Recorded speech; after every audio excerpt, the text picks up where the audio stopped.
Hello friend, Radhe Radhe. स्वागत है आप सभी का हमारे चैनल पर। तो फ्रेंड, मैं आप सभी के बीच एक बहुत प्यारा छठी मैया का गीत सुनाने जा रही हूँ। सुनना जैसा भी लगे कमेंट में ज़रूर बताना। चाही बसे कई बहंगिया, बहंगी लचकत जाए, बहंगी लचकत जाए। पेन्ही ना बलमौजी पियरिया, पेन्ही ना बलमौजी पियरिया। बहंगी घाटे पहुँचाए, बहंगी घाटे पहुँचाए।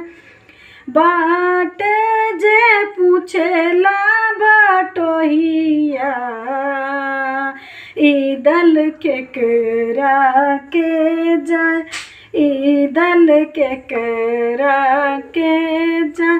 आन्हर होई गे रे बटोहिया, ईदल सूरजू बाबा के जाए, ईदल छठी मई के जाए, ईदल छठी मई के जाए। होई ना बेटा जी बहरवा, होई ना बेटा जी बहरवा। बहंगी घाटे पहुँचाए, बहंगी घाटे पहुँचाए। बाट जा पूछेला बटोहिया, ईदल केकरा के जाए, ई बहंगी केकरा के जाए। आन्हर होई गे रे बटोहिया, आन्हर होई गे रे बटोहिया।